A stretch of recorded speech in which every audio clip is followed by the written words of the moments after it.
Halo dan selamat datang di channel MUZ.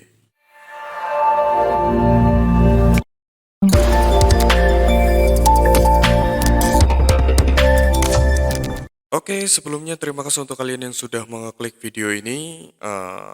Sampai bertemu kembali dengan saya.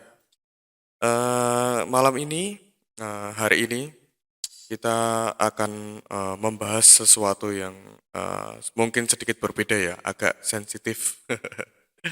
Tapi semoga tidak terlalu sensitif. Ya kalian bisa cek sendirilah di judulnya. Semoga tidak terlalu sensitif. Di sini kita hanya diskusi, jangan sampai ada yang berkata kasar dan eh, jangan sampai ada yang terlalu merendahkan orang lain seperti bilang kayak eh, apa ya? Belajar lagi deh, belajar dulu sana atau apa ya? Wah, kamu masih pemula. Tolong hindari kata-kata tersebut, hindari kalimat tersebut karena itu juga tidak akan membuatmu lebih pintar dari orang yang kamu kata-katain. Oke, yang kita bahas kali ini adalah seperti yang ada di judul yaitu ini agak aneh ya. Jadi saya punya teman mereka punya Honda CRF 150L, iya 150L dan mereka tuh merasa nyesel beli CRF. Nah, ini lucu dan sedikit kocak ya. Mereka beli Honda CRF 150L dan mereka merasakan penyesalan. Dan ini nggak cuma satu dua orang dan agak banyak. Nah ini di sini akan saya rangkum apa aja sih yang membuat mereka tuh nyesel, apa aja sih unek-unek mereka, apa aja sih yang seharusnya mungkin bisa diperbaiki oleh Honda, mungkin untuk memperbaiki produknya. Oke, tanpa berlama-lama langsung kita bahas. Nah, jadi saya tuh punya beberapa teman, mereka tuh apa ya? Punya unek-unek. Sebelumnya kami itu membahas sesuatu tentang motor trail dan mereka juga membahas tentang motor mereka yaitu Honda CRF dan mereka merasakan beberapa penyesalan. Nah, di sini akan saya rangkum ada beberapa. Ada satu, dua, tiga, empat, lima, enam. Nah, ada enam, mungkin bisa dibilang enam hal yang harus diperbaiki oleh Honda tentang motor mereka, yaitu Honda CRF 150L ya. Nah, untuk kalian yang belum beli motornya dan berencana beli, mungkin ini bisa jadi pertimbangan. Tapi jangan terlalu khawatir karena kita tidak akan membahas kekurangannya doang, tapi akan saya jelaskan juga kelebihan dari motor tersebut. Oke, untuk kekurangan dari Honda CRF 150L menurut para konsumen ya. Untuk yang pertama, transmisinya cuma 5 percepatan. Nah, ini sebenarnya lebih ke selera ya. Ya kan udah dari awal udah dikasih tahu kalau spesifikasi motor ini tuh cuma ada 5 percepatan karena basicnya tuh dari mesin, kalau nggak salah dari mesin Mega Pro, dari Verza dan ya lain-lain lah. Pokoknya motor 150 cc punya Honda yang punya dua klep. Itu basicnya sama dengan CRF. Dan mereka mempunyai 5 percepatan. Jadi nggak usah kaget ya, baru beli motor ini terus tiba-tiba tahu, oh ternyata cuma 5 percepatan ya. Kalian harusnya udah tahu dari awal. Oke, untuk yang kedua, terlalu cepat limit baik di RPM atau top speed, tapi harganya mahal. Nah ini cukup sering dikeluhkan oleh beberapa konsumen. Jadi motor ini tuh waktu dipakai RPM-nya cepat limit, untuk diajak top speed juga cepat limit, tapi harganya mahal, 35 juta lebih ya kalau nggak salah sekarang ya. Nanti kita akan bahas untuk harga terbarunya. Untuk RPM cepat limit ya sebenarnya kita nggak apa ya, nggak usah berharap banyak tentang motor ini karena basicnya juga ya kalian bisa lihat sendiri lah seperti Honda Mega Pro, Honda CRF ya, mereka basicnya seperti itu. Kalian tidak bisa berharap motor ini tuh punya RPM yang tinggi seperti Honda CB 150R atau CBR. Karena motor-motor ini tuh memakai mesin 150 cc yang bahkan mempunyai 4 klep, itu aja udah beda dari Honda CRF. Lalu dia juga menggunakan DOHC yang dia headnya tuh noken asnya ada dua. Itu kan otomatis membantu sekali ya untuk motor mencapai RPM yang lebih tinggi kalau dibandingin dengan Honda CRF yang cuma dua klep dengan metode apa ya SOHC ya jangan terlalu membanding-bandingkan. Untuk top speed ya masuk akal sih. Maksudnya ini kan motor ditujukan untuk trail, bentuknya trail. Bukan motor yang digunakan untuk kecepatan seperti CBR. Jadi ya kalian jangan berharap banyak tentang top speednya lah. Nggak masuk akal kalau kalian beli motor trail tapi kalian minta kenceng. Nggak masuk akal banget dari awal. Kalau misalkan pengen kenceng ya belinya CBR lah. Nggak masuk akal banget kalau itu. Untuk apa lagi ya? RPM sama top speed mungkin RPM sama top speed mungkin cuma itu ya. Untuk selanjutnya adalah diajak nanjak ngos-ngosan apalagi boncengan. Motor ini tidak bisa digunakan secara ekstrim. Nah, ini sebenarnya cukup mengecewakan ya. Jadi motor ini tuh diajak nanjak ngos-ngosan. Jadi untuk motor sendiri kan bentuknya trail ya. Bayangin kita kan motor trail itu bisa untuk kondisi yang lebih ekstrim. Mungkin bukan tentang kecepatan, cuma yang lebih ekstrim lagi lah. Mungkin seperti jalanan yang rusak atau nanjak yang apa ya agak ya lebih dari standarnya lah. Kalau bayangan kita tuh kan seperti itu ya kalau untuk motor trail ya. Nah ini diajak nanjak tuh ngos-ngosan. Tapi ya masuk akal juga karena motor ini tuh basicnya dari Verza dan Mega Pro. Jadi ya sebenarnya bisa diperbaiki sih. Menurut saya bisa diperbaiki, cuma ini akan merubah banget soal mesin ya. Maksudnya kayak kita bisa bore up, tapi kan sesinya nanti bisa berubah. Terus misalkan kita ganti headnya mungkin jadiin DOHC, ya kenapa pakai mesin ini? Maksudnya kalau misalkan pengen yang bertenaga ya pakai aja mesin CBR. Jadi CRF mesinnya pakai punya CBR atau punya CB 150R. Itu lebih masuk akal. Nanti mungkin bisa menyaingi merek sebelah yang dia trail menggunakan mesin Vixen. Bisa menyaingi loh. Tidak bisa digunakan secara ekstrim. Ya agak mengecewakan juga sih sebagai motor trail ya, nggak bisa digunakan secara ekstrim itu. Oke, lanjut aja untuk selanjutnya. Digunakan untuk berboncengan ambles. Nah, beberapa foto dan video sudah mempraktekkan motor ini digunakan secara berboncengan. Dan beberapa di foto dan video tersebut, ini yang nyoba banyak ya. Jadi untuk berat waktu boncengan tuh beratnya mereka berapa kan? Saya cuma ngambil apa ya contoh terbanyak aja. Jadi kebanyakan tuh mereka digunakan berboncengan itu kalau dari penampilan sih sebenarnya sedikit ambles ya. Cuma ini sebenarnya masuk akal kalau untuk motor-motor seperti ini karena apa?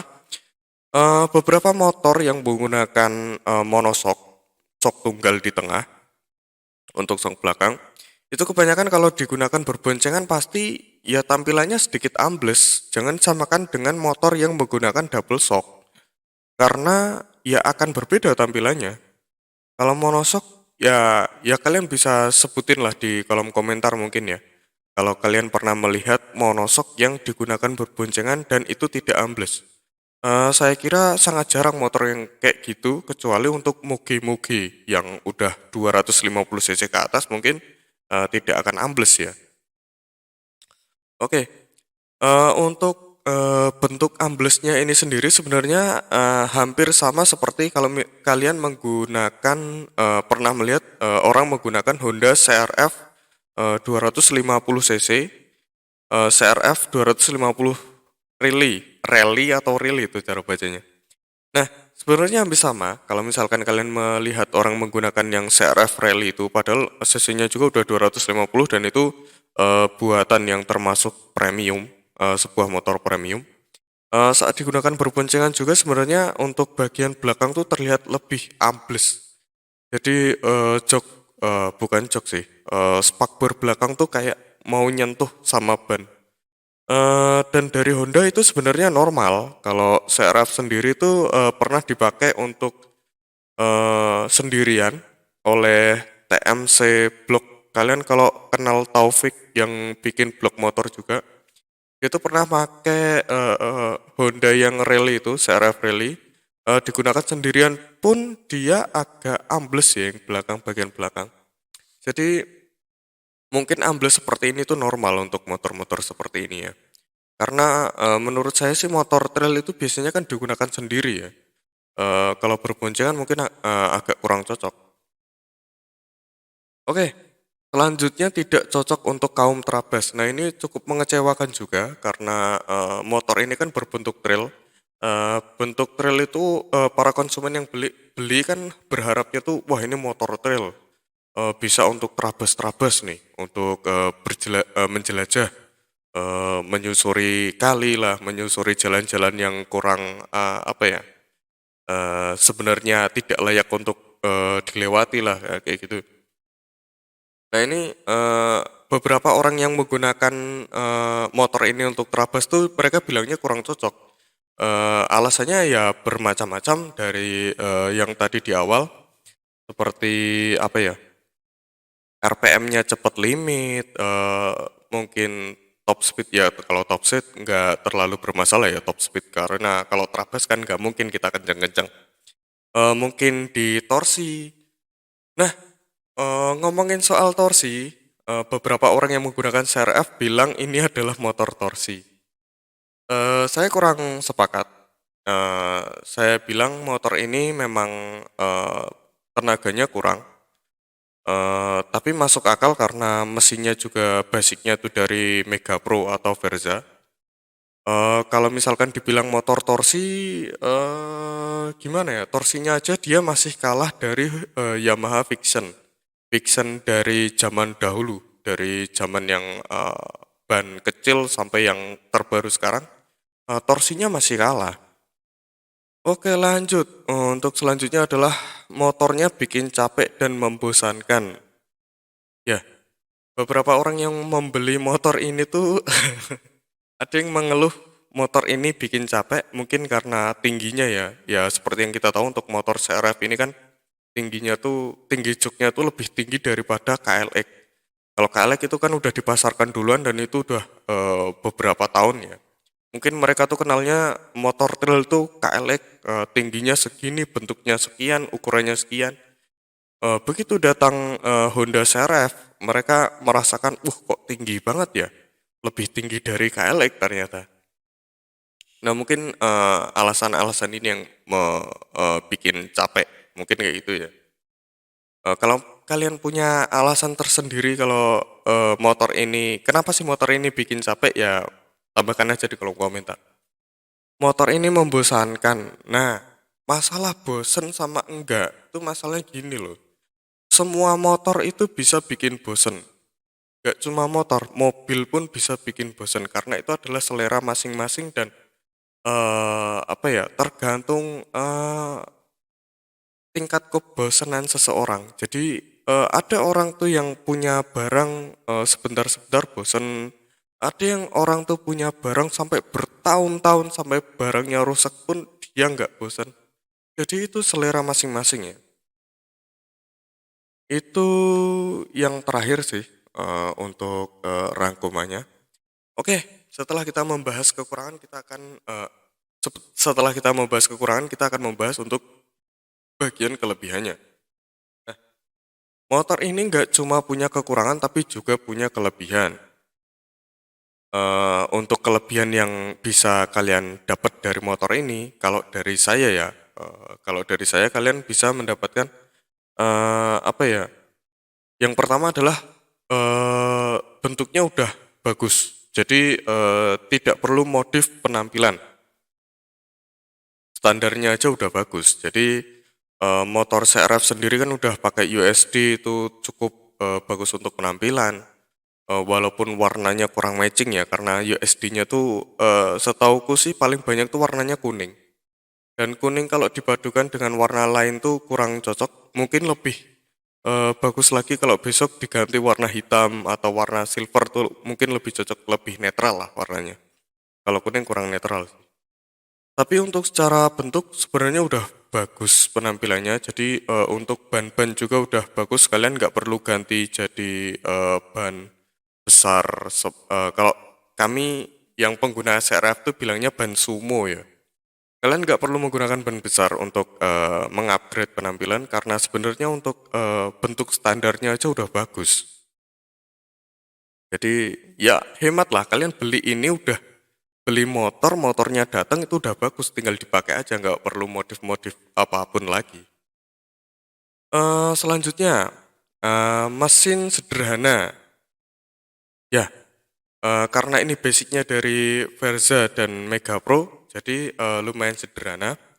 eh, Pendingin udara tanpa radiator. Kalau radiator agak ribet ya.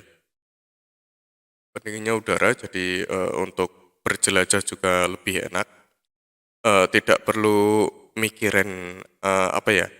Kalau motornya jatuh tuh radiatornya bocor atau tidak. Nah itu agak sering diperhatikan ya. Beberapa orang yang menggunakan motor trail untuk trabas tuh beberapa ada yang kepikiran kayak gitu. Part modifikasinya banyak, tapi tetap berisiko. Nah, karena mesin ini bisa terbilang standar, maksudnya standar tuh nggak aneh-aneh. Jadi part modifikasinya juga banyak. Eh, un- Seperti yang dijual oleh BRT, BRT itu menyediakan banyak sekali, ya lumayan banyak kalau menurut saya, part modifikasi untuk motor ini. Karena itu juga kan udah dari dulu banget ya. Maksudnya kan ini basicnya tuh sama dengan Mega Pro dan Mega Pro tuh udah dijual oleh Honda tuh udah bertahun-tahun lamanya, udah lebih dari 10 tahun mungkin. Nah, saya lupa keluaran pertama itu tahun berapa. Cuma dari BRT mereka udah menyiapkan part-partnya jadi tidak perlu riset ulang untuk memodifikasi motor ini karena part yang kemarin-kemarin aja masih bisa dipakai. Ukurannya masih sama gitu. Masih bisa untuk memodif mesin pada motor ini. Nah, tapi beberapa dari kalian mungkin ada yang kepikiran untuk memodif mesin motor ini dengan bore up, dengan stroke up, nambah kompresi, mungkin bikin noken as sendiri, bikin noken as sendiri atau mengganti noken as dengan noken as racing. Tapi kalian jangan lupa untuk modifikasi, semua modifikasi. Saya ulangi untuk semua modifikasi yang tidak sesuai standar, ya modifikasi biasanya tidak sesuai standar. Itu biasanya sangat beresiko, baik untuk pengguna maupun untuk motornya. Resikonya seperti apa? Seperti mungkin bisa cepat panas, olinya boros, bensin lebih boros, apalagi ya, mungkin bisa resiko meledak kalau misalkan modifnya tidak perhitungan, dan masih banyak resiko yang lain. Nah, ini sebenarnya sebuah kelemahan, kelemahan motor modif ya. Jadi motor apapun yang dimodif itu pasti kelemahannya tuh pasti sama kayak gini. Karena motor ini tuh dari pabriknya udah dibikin kayak gini tuh sesuai perhitungan. Dan pabrik tuh nggak main-main tentang perhitungan tersebut. Jadi ya mereka menyewa seperti engineer, engineer ya bilangnya, teknisi lah pokoknya. Profesor-profesor mesin lah atau apapun. Mereka tuh bikin mesin tuh nggak asal-asalan, penuh perhitungan lah. bagaimana motornya bisa awet, tidak menyusahkan pengguna, eee, tahan lama dan lain-lain itu penuh perhitungan. Jadi kalau misalkan kalian modif, kalian, apa ya, eee, kalian ganti part-partnya dengan beberapa part yang tidak standar, pasti kelemahannya sama, ya kayak gitu tadi. Selanjutnya, motor CRF ini irit BBM. Nah, ini salah satu kelebihan yang paling paling paling menonjol dari motor ini menurut saya, dibandingkan dengan motor-motor yang lain, dibandingkan dengan kelebihan-kelebihan motor ini yang lain. Motor ini adalah motor trail paling irit. Ya, basicnya udah sederhana, motornya juga apa ya, dengan dua klep otomatis lebih irit karena motor-motor yang lain tuh seperti merek sebelah yang pakai mesin Vixen itu udah 4 klep. Mungkin dia lebih bertenaga, cuma lebih boros. Lalu untuk motor sebelahnya lagi, KLX, itu juga dia tuh sebenarnya dua klep, cuma masih menggunakan karbu, otomatis dia lebih boros. Nah, motor ini adalah motor trail yang paling irit, kalau nggak salah sih, pernah menyentuh 40-an kilometer per liter, dan itu luar biasa banget. Tapi masih tergantung berat bawaan ya. Jadi kalian jangan samakan, oh motorku bisa 40 kilometer per liter. Tapi kan itu masih tergantung juga yang pengemudinya beratnya berapa. Mungkin bawa barang bawaan berapa kilo dan lain-lain. Dan kompresi mesinnya tuh masih berukuran 9,5. Ini cocok banget untuk Pertalite, kalau premium sekarang udah nggak ada. Jadi kalian nggak perlu beli Pertamax untuk motor ini karena kalau beli Pertamax tuh sebenarnya menurut saya kalau kalian beli Pertamax itu sia-sia dan malah membahayakan mesin karena kompresinya sendiri menurut saya itu sedang, nggak tinggi-tinggi banget, nggak rendah-rendah banget. Kalau misalkan kalian pakai Pertamax pembakarannya malah kurang sempurna karena tekanannya kurang. Selanjutnya motor ini enteng. Nah, di antara motor trail yang lain di Indonesia, motor ini adalah yang terenteng nomor 2 dengan berat 122 kilogram. Itu cukup enteng kalau dibandingkan motor naked. Dibandingkan motor naked yang ada di Indonesia, motor ini adalah salah satu motor yang terenteng di kelas 150 cc ya. Untuk motor terenteng kedua, untuk motor trail, yaitu adalah masih dipegang oleh Kawasaki KLX 150S dengan berat 116 kilogram.